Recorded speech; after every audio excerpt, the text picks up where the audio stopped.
I just want to say that if you're interested in donating to a relief effort for the wildfires in Fort McMurray, Alberta, that Canadian wrestlers Kevin Owens and Tyler Breeze are running a GoFundMe campaign. If you donate, they will follow you on Twitter, and donations over $100 will receive a video message from them. Hopefully everything's okay out there for anybody who happens to be listening in Alberta. I don't know. I don't geo-track my viewers.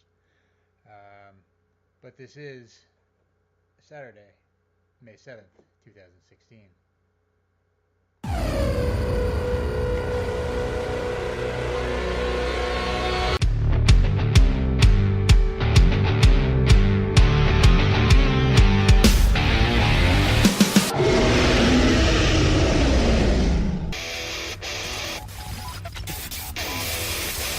This is not a test. This is the Wrestling News Experience.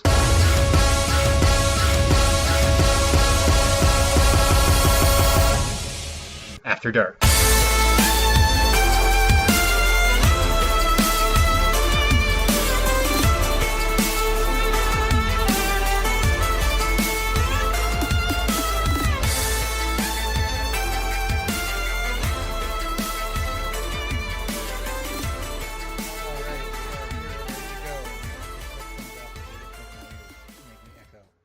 Good headphones, but I just can't get used to it. I am Stephen Randle. This is the Wrestling News Experience After Dark. If you happen to listen live, welcome to another episode. I know we get at least a handful of people listening live. Even if you don't all contribute in the chat, if you'd like to contribute in the chat, of course, there is a option for that on your player from Speaker.com. Of course, this podcast is also available on iTunes, Stitcher, and through the Wrestling to the Max podcast network. You can follow us on our Facebook page, TWNE After Dark, or follow me on Twitter at Dave the Camel. Everywhere you will get links to the podcast when it's live or after it finishes airing. Is that everything? I wanted to make sure I got it all the way. Okay, but the big news this week, besides Civil War, which was awesome. The big news this week is that several WWE superstars have been released. A regular spring cleaning of sorts, one we've not seen in several years because WWE hadn't really made it a policy to release large numbers of people because it's not great for publicity. On that list, we had obvious ones. Santino Marella didn't even know he was under contract. We lost El Torito and Hornswoggle, who haven't been on television in months at best, and who really don't have any gimmicks for any reason to come at. King Barrett was already rumored to be gone and is just out of his contract early. Why am I forgetting people already? I was looking at the list. Cameron, who was a terrible wrestler and not getting any better, and possibly was worse than Ava Marie. Hadn't even been on NXT television in months. We also lost Damien Sandow, which just ridiculous that they couldn't find anything for him to do. Just absolutely ridiculous. And that's really the one that's going to piss people off is Damien Sandow. And Alex Riley, who nobody will miss, and is going to get killed by Shinsuke Nakamura on this upcoming episode of NXT. So that's good, because he's not a great person and a bad wrestler, and I don't care that he's gone. But yeah, Damien Sandow is the one that everybody's going to be up in arms at, even though it's pretty obvious that he was on his way out. He hasn't really been on television in almost a year at this point, other than an appearance at the Royal Rumble and part of the Andre the Giant Memorial Battle Royal at WrestleMania. Despite the fact that in those 2 times that he came out, he received massive crowd ovations, there apparently was nowhere for him to go. Honestly, he's probably better off, because they gave him the money in the bank, they had him lose it, and it was all pretty much downhill from there. Because God help you if you get over without their help. That might expose them for not being a very creative company, and they hate that. But honestly, in the long run, other than the fact that Damien Sandow should have been a solid mid-carder for years to come, Wade Barrett probably should have been world champion by now, especially during the brand split era. Honestly, there's not a lot of guys there that are going to be missed. That will affect the long term of the company, and also it frees up spots for guys who, like the NXT guys they've just called up, the NXT guys who will almost certainly be called up by the end of the year. Sometimes you just need to rotate out some guys, and they were all people who were either under contracts and not being used. Actually, that's pretty much it. The whole spring training was people who were under contract not being used. So it's hard to say that we didn't see any of this coming. Why Jack Swagger's still under contract eludes me, but Zeb Coulter is also gone, but I would guess that he's gone to join his buddy Jeff Jarrett in whatever the hell Global Force Wrestling is supposed to be.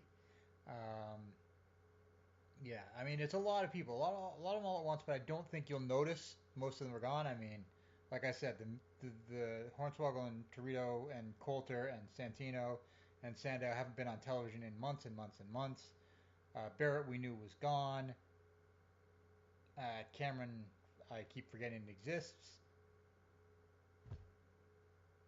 Cameron's the only one who might be somewhat of a surprise because she was on Total Divas for a bit. But they've got like 20 people on that show at this point, so I think they can afford to let the least one of them go. She doesn't even have the heat of Eva Marie, so. And I believe that makes the last MTV season of Tough Enough, an official failure at this point. Well, it's been good for Lucha Underground because they got a couple people, but WWE ended up with nobody from that season, and it was a good season. I liked that season of Tough Enough, but I'm pretty sure none of them have ended up in WWE. Now that Cameron's gone, she of the Melina versus Alicia Fox debacle, but. Yeah, so that's really all there is to say about the releases. It sucks that Damien Sandow couldn't get on TV because he was great, and it sucks that Wade Barrett's career kept getting submarined by injuries and creative being idiots.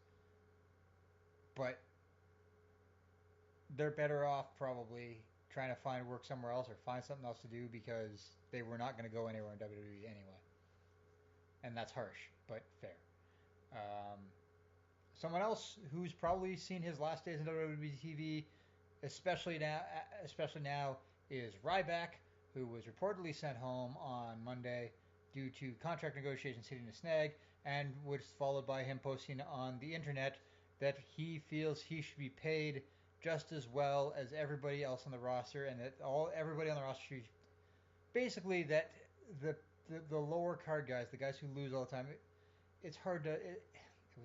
It was very well written and very eloquent, and about basically that it's not fair that some people get paid more and people who lose a bunch don't get paid as much as the guys on top of the card, and that's not entirely unfair. Unfair to say. It would be nice because it is a fake sport and the winning and losing is booked, and that shouldn't affect your paycheck, but it does. And the matter of the fact is the guys who come out and lose are not going to get the opportunities and the money as a guy like John Cena. It sucks. At a certain point, it's like, would you rather be a respected wrestler who's on the social outcasts? Like, everybody loves Heath Slater and loves the fact that he's a solid wrestler who's a safe worker, who can work with legends and do comedy angles and put over guys because he sells so well, but he's not going to get paid a lot. Now, at the same time, there have been plenty of people who have overcome bad booking and still sold merchandise and still made money and eventually risen to a position where they can make some serious money, and it happens. And it's not common, but it does happen. And my thing is that as nice as it was that Ryback is bringing up this argument that yes, the lower card guys, the jobbers, get screwed on paychecks, and it's not entirely up to them because winning and losing is booked by the office, and whoever is getting pushed is booked. Here's the problem with here's the problem I have with Ryback saying that. First of all, Ryback has received several opportunities to be a main event talent in WWE. He came in on a massive undefeated streak. Well, even before that, way before he was actually Ryback, when he was Skip Sheffield, and in the big Nexus angle, It was clear they were putting him over for something important before he got his massive injury that took him out for over a year. When he came back in as Ryback, he was pushed with an undefeated streak that only ended in a world title match inside Hell in a Cell on pay-per-view. And granted, he didn't win many matches and he never won the world title. But he was put repeatedly in positions where he was in the main event, where he was in world title matches on pay-per-view, and he was both a mediocre wrestler and he was a mediocre wrestler and he did not get over. And to have someone like that suggest that he is just as valuable as the guys on top of the card, and to have him try and be the guy who speaks out for the little guys who never get a chance is disingenuous to me. Just to me. This is how I saw it. The fact that, like, Ryback is not the guy to stand up for the Heath Slaters of the world and the Damien Sandows of the world, because Ryback got all those chances not because he was a good wrestler, because he was not, but because he had a look that Vince McMahon thought was marketable, and he was given a gimmick where he won all the time.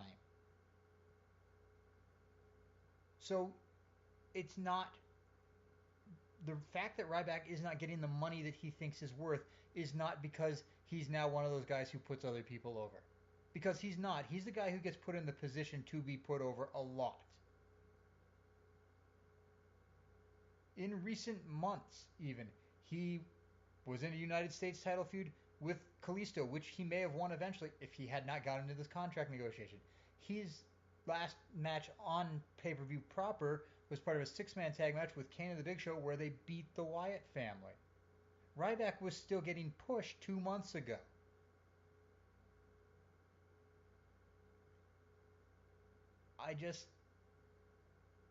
It just seems to me that if you're looking for a spokesman of people who don't get opportunities and aren't getting paid what they're worth, Ryback is not that guy. It's nice that he feels that he is, but he's not. And it is an argument that should be had that there are guys in the low card who should be getting more money because of what they bring to the table. The problem is that wrestling it's a meritocracy. The wins and losses are booked, but there are a million reasons why some guys get the chance and some guys don't. And it's not all just because of Vince McMahon, and it's not all, ultimately yes, but you can be that low card guy who gets a push and then takes it and runs with it. And maybe you don't get the world title, but that doesn't mean that your career can't still be successful and you can't make more money. And I'm not saying Ryback shouldn't get to make more money. I'm saying that they've clearly set an amount that he's not happy with, and now he's going to go home and complain that he's not getting paid the same as John Cena.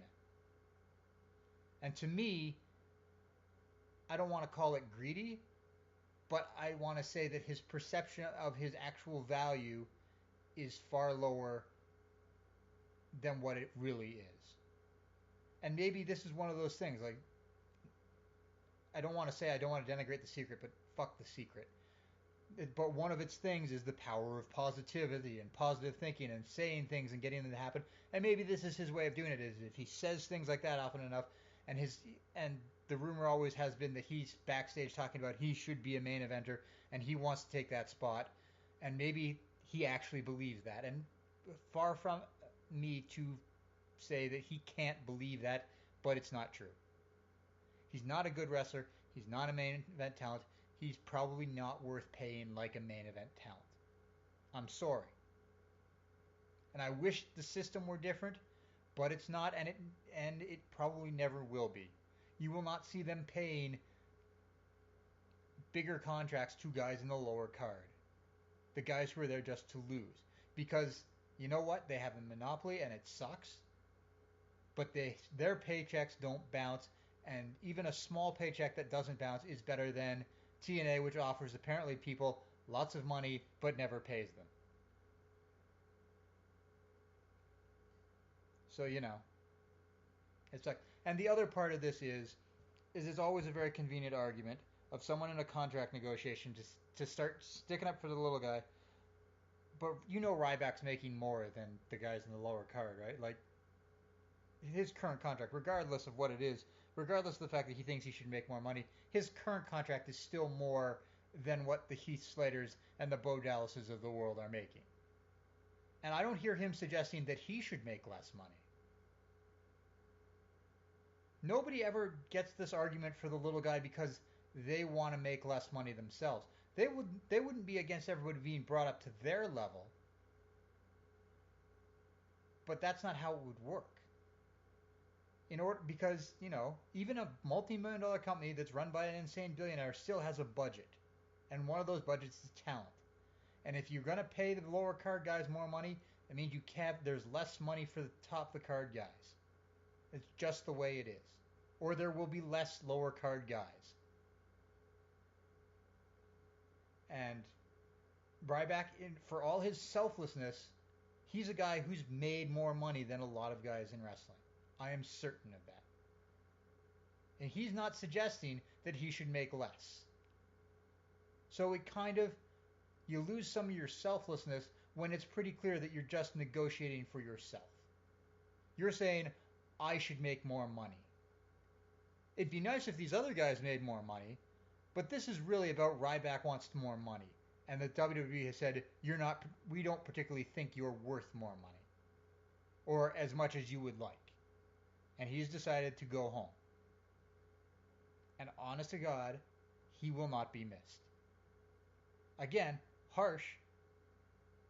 But a guy like Ryback, who's a mediocre wrestler, the most notable thing about him is he looks like a walking wellness suspension, will not be missed in current WWE. Have you noticed that he hasn't been on television in a month? No. Because he's a forgettable thing. He is a replaceable part. They will put Apollo Crews in his spot and give Apollo Crews that push, and one day Apollo Crews will make main event money because he's a far better wrestler than Ryback. And sorry, but Ryback had moments where he could have been great. And rather than improve, he decided to be the same guy that he's been for his entire wrestling career. He hasn't evolved a single bit. And he had a good match with Kalisto at Payback, which nobody saw because it was on the pre-show. But he had a good match with Kalisto. And if he'd had more of those matches and less of his 2-minute things where he's blown up and can only do his Goldberg stuff, maybe they'd think he was worth more money.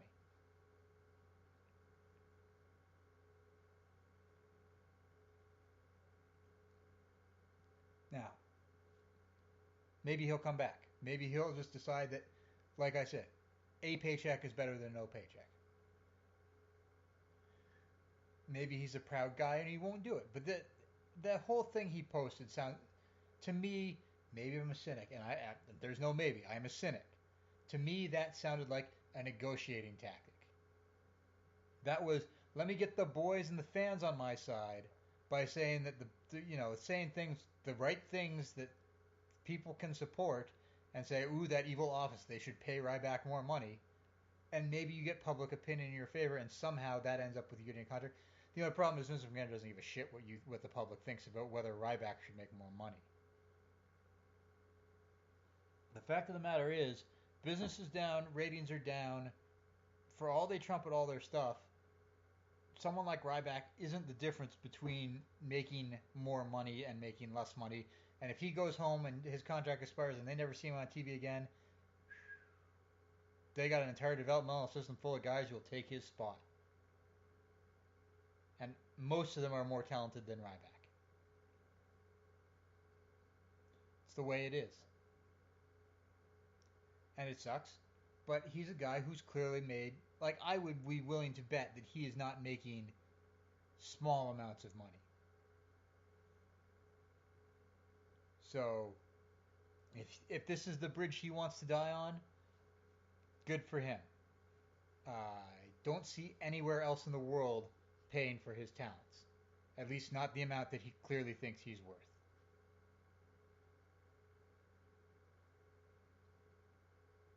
So there was that. And there's also a rumor, just to round everything out, is that Adam Rose was mistakenly suspended 2 months due to failing the test as a result of his prescribed ADHD medication. I don't know how true this rumor is. I haven't seen it confirmed, but I have seen it floating around that he may be back on television sooner rather than later, due to the fact that they may have suspended. Which makes me think, how is that possible? Because first of all, you can't fail a wellness test if you have a prescription. It's right there in the thing. Second of all, ADHD medication with a prescription, if he has one, clearly they can't suspend him for that. You can't be suspended for having prescription medication for ADD.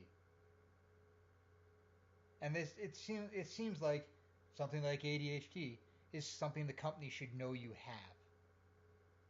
It wouldn't be a surprise to them. Because it seems like a company with a wellness policy with 3 strikes should have the medical information on you that you have ADHD and are taking medication for it. So that's why I'm not entirely sure how to believe this rumor.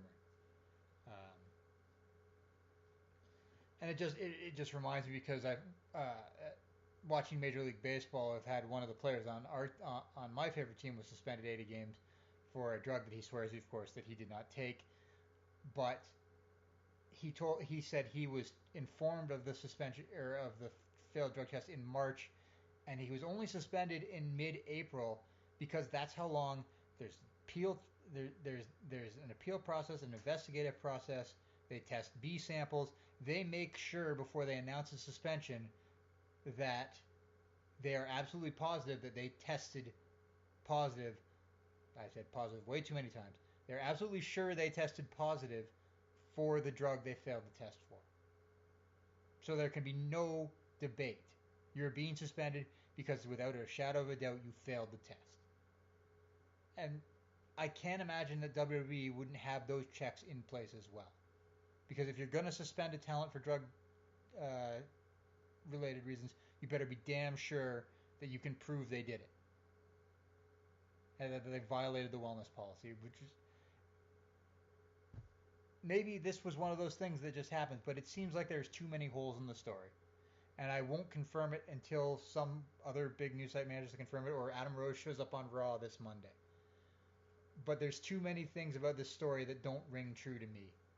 So, I don't know, we'll see. I hope it's true, because I hope they made a mistake and he's not suspended 60 days for ADHD medication. But knowing what we know about drug tests these days and wellness policies, it seems unlikely that they would take the risk of making such a huge mistake. And I mean, it's Adam, I get that it's Adam Rose and he doesn't matter, but they've been very careful about that policy because it's the only credibility they have against investigation. So it had better be legitimate, and if you're going to suspend someone, you better be able to prove it. Because the first person who gets suspended by accident and things go sideways, the questions start to come out.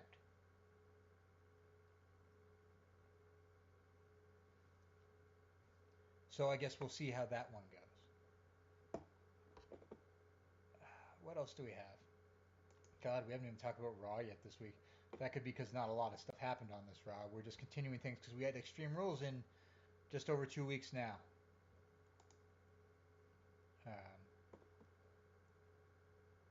Sorry, I'm just double checking some things. Oh yeah, there was a funny thing that happened just today, I guess. There were TNA superstars Ethan Carter and Drew Galloway appeared at an Evolve event. You know, Evolve is working with WWE right now. There's a couple of guys on there who also show up on NXT, and Johnny Gargano and Tommaso Ciampa.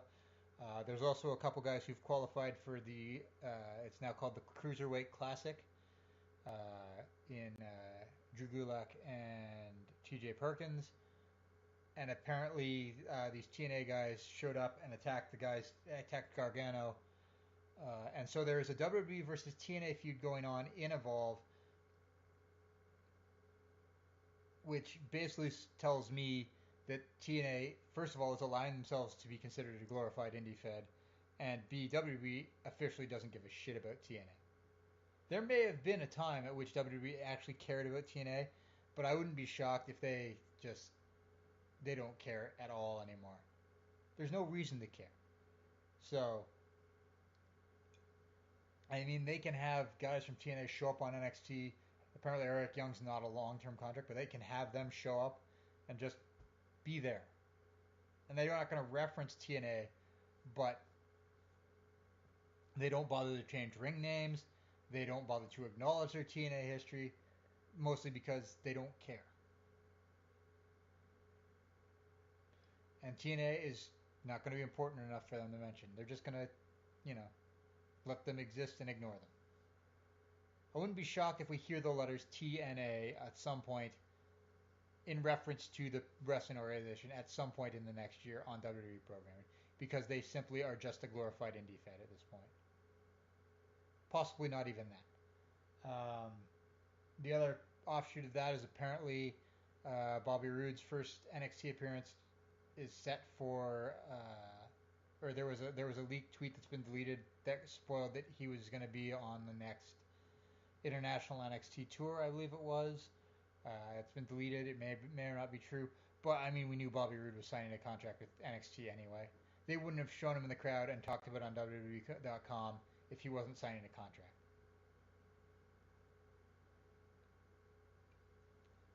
And James Storm must be feeling really lonely right about now.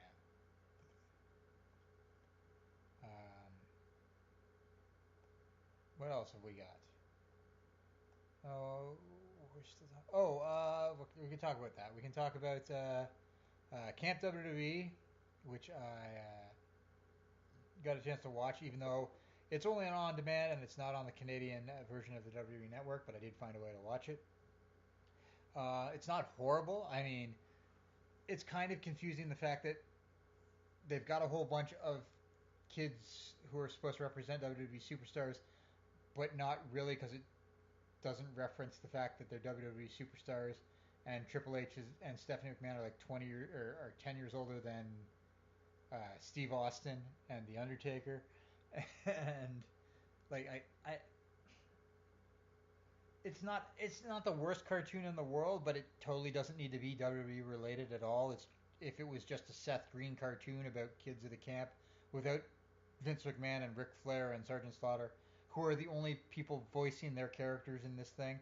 Like, you've got Kid John Cena and Kid Steve Austin and Kid R-Truth and Kid Big Show, and none of them are voiced by wrestlers, and I get that they're kids, but it's so odd to hear Vince McMahon voice and Ric Flair talking to John Cena and all them, but they're responding in voices that are not the wrestlers. Not even the teenage Triple H and Stephanie McMahon are voiced by Triple H and Stephanie McMahon. And the other thing is, even though it's Vince McMahon's voice, I'm pretty sure nobody's told him the content of it, because it basically makes fun of him as an out-of-touch old man, and Triple H as some of the funniest stuff was Vince McMahon basically openly hates Triple H on the show, probably because he's dating his daughter, and that's kind of funny. And the game ends everything with at the end of his sentences. It's clearly mocking a lot of things that Vince McMahon probably wouldn't particularly enjoy being mocked about, but he lets the Edge and Christian show be on the air, so whatever. It wasn't the worst thing I've ever seen, because I've watched recent episodes of Family Guy. That's not true. I haven't watched recent episodes of Family Guy. It's terrible. But it's not great. But it's I laughed a few times. Like I said, it's kind of jarring to it's jarring to have Vince McMahon and Ric Flair's voices, and then nobody else. Even though everyone on there is portrayed as one of the wrestlers, none of the voices are of the wrestlers. So that was kind of weird. But hopefully it gets better. This week's Lucha Underground, we had a bunch of Aztec medallions on the line, and we had Sexy Star versus Mariposa in basically an I Quit match that got fairly bloody, fairly hard to watch. not bad and not a bad match, but kind of one of those things where it's clear that they were trying to one up the Divas Revolution with, hey, look at our women, they're far more hardcore, and you know, that's not entirely what I want to see out of my wrestling, but you know, it wasn't bad. You know, I'm still liking Lucha Underground. Just don't get me wrong. It just, and I'm interested in what the Graver Consequences match is this week upcoming, because it sounds like they're going to kill off 4 of the characters, and I don't know who those are going to be, but I really can't wait to see what happens with that. What else do we have go on? Anything? Is this going to be a slow week? Are we going to go quick? Bret Hart saying grumpy things, and it's getting harder and harder to watch one of my childhood heroes be grumpy about the modern product. Although I do agree that the Montreal thing was lame. The Montreal finish at Payback, I mean. God, was Payback just this Sunday? It was a good pay-per-view. I forgot to mention that part. Payback was good. It was, I mean, the ending, the triple match ending and all that was terrible at the end of the main event. But the wrestling was good. The wrestling was great. Kevin Owens and Sami Zayn, and thank God Enzo Amore is okay. But I can't believe it seems like it's been so much longer since Payback. But it was a good pay-per-view. I don't think Raw followed up on it particularly well. I think we booked a bunch of rematches really quickly, and the Shane and Stephanie stuff is still terrible. And I would prefer that Stephanie not be in charge, I guess. Although apparently Shane's version of being in charge is to show up for the opening segment and then never do anything for the rest of the show, which I'm fine with. But when Stephanie's out there being the queen bitch, there's nobody there to counteract her, so we just get Stephanie in charge again. Which is not what we wanted to see, right? But I think they're being okay with this AJ Styles and the Bullet Club and Roman Reigns stuff, but I really wish the Usos weren't involved, because who gives a shit about the Usos? Seriously, they just make everything worse because they're too bland. They have no defining characteristics other than happy Samoans who are related to Roman Reigns and say "oos" a lot. There could be 16 other tag teams who I'd rather see in this main event, but these ones happen to be related to the champion.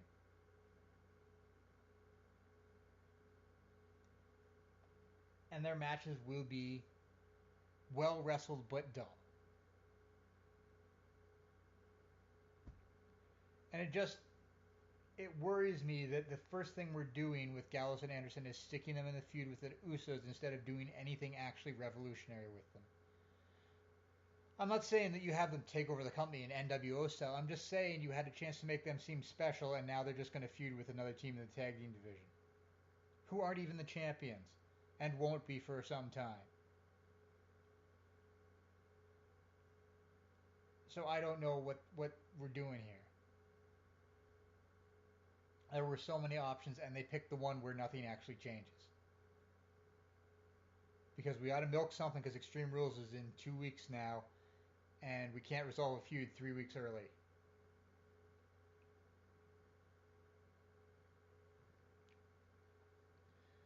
I mean, we'll get another good match between AJ Styles and Roman Reigns, and that's a given. But, and I'm not saying I wanted resolution at Payback. I'm saying I wanted some indication, like either they're with AJ or they're against him, or there's Finn Balor coming in, or something to make me want to keep watching other than keep tuning in and maybe we'll tell you some more. It's one of those things where it's how shows lose people, because it's something like watching Quantico, which is a crazy show where you have to watch every week or you'll never understand what's going on, and I still don't think I understand what's going on. But they've spent entire episodes where nothing actually happens because we're just going to delay the payoff till next week. We will tell you that questions will be answered, but we're not going to actually answer any questions. We're just going to stall and stall and stall, and that's what WWE is doing right now. At Payback, they stalled, and they're stalling till Extreme Rules, and they may try to stall for another pay-per-view till like Money in the Bank. But we need these. You can't just keep asking the question You can't keep repeating this thing every week. Where what side are Gallus and Anderson on, and is AJ Styles on their side, or is AJ Styles not okay with this at all, or is this a con, or whatever? You can't keep asking this question every week. You have to have a resolution. We've already asked this question for several weeks. Some point, people are going to get tired of you doing the same thing where they run in and AJ Styles looks concerned over it. Some point, you're going to have to make a stand and pick a side and determine where everybody stands in this entire thing. But they would like to delay it until Extreme Rules because we had 3 weeks between pay-per-views because we're bad at scheduling.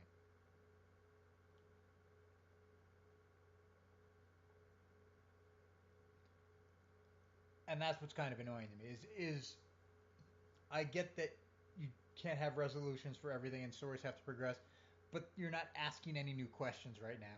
You are literally just waiting because, oh my god, we have 3 weeks to another pay-per-view, and rather than build a new feud, we're just going to continue this one and hope we can hold it together until then. Because what's going to happen this week on Raw? Carl Anderson and Luke Gallows are going to try and attack Roman Reigns, and he will either fight them off with the help of the Usos or not. And we will stand there, and JBL will yell that AJ Styles is on the side of Gallows and Anderson, and Michael Cole will say, well, I don't know, he's not actually doing anything. And that will be how Raw goes off the air, or how the second hour of Raw ends. Because that is how it's happened for every week since Gallows and Anderson showed up. They will be menacing, they will try to attack Roman Reigns, and he will fight them off or not, and that will be the segment for the next couple of Raws. And then finally at Extreme Rules, we will try to answer the question again.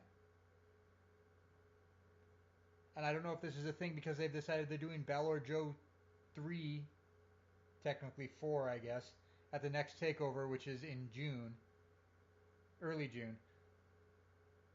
And they don't want Balor to debut while he's still defending NXT. I don't know.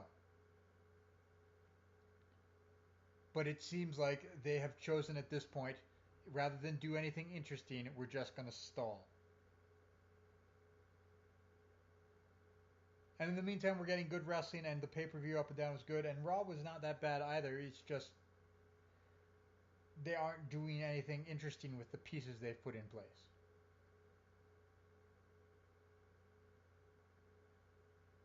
And that's kind of hard. This week should be the really hard one because it's not the go-home show, and it's not the show after a pay-per-view.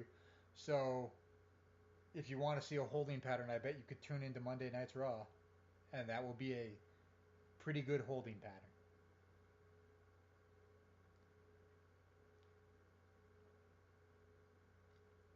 I mean, if something progresses on this Monday's Raw, I will be incredibly shocked.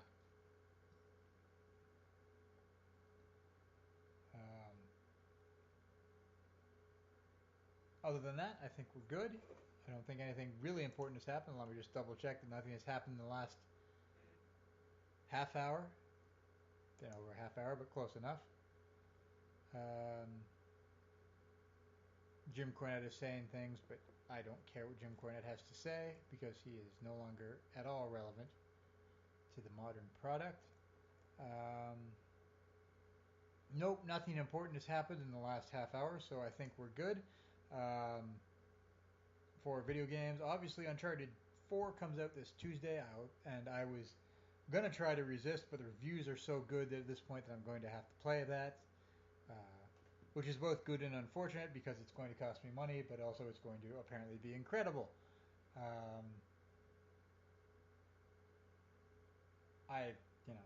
Other than that, I'm World of Warcrafting it up because I just can't help myself, and there's an expansion out in this summer, and you can never quite get out. And somebody help me. But I think we're good. Like I said, I saw Captain America Civil War. It's excellent. Captain America is a better Superman than Superman was in Batman vs. Superman. And I know that's not saying a lot, but it says something when Marvel can do Superman better than DC. Because that was a guy who was actually standing up for people and for truth, justice, and the American way, and doing things just because it's right and not just because, I don't know. It was everything that Batman vs. Superman was not. The climactic fight scenes, like the big fight scene between all the heroes, was funny and uplifting, and while it was heavy subject matter, it was also, there were quips and jokes, and it was crazy funny. And Spider-Man was perfect, and Black Panther was perfect, and um, they didn't take the cheap way out, and everything is great, and like, it was an incredible movie. It probably won't end up being my favorite of the Marvel movies this far because I really liked Guardians of the Galaxy, but it is an excellent movie. Uh, Not just an excellent superhero; it's an excellent movie, um, and well worth watching. So I hope if you're into that sort of thing, you give it a check out. And not that there was much danger of that. If you're listening to something like this, you're probably okay with going to watch Civil War. Um, so that'll do us for another week. Come back again next Saturday, and we'll see if we can do another show for you.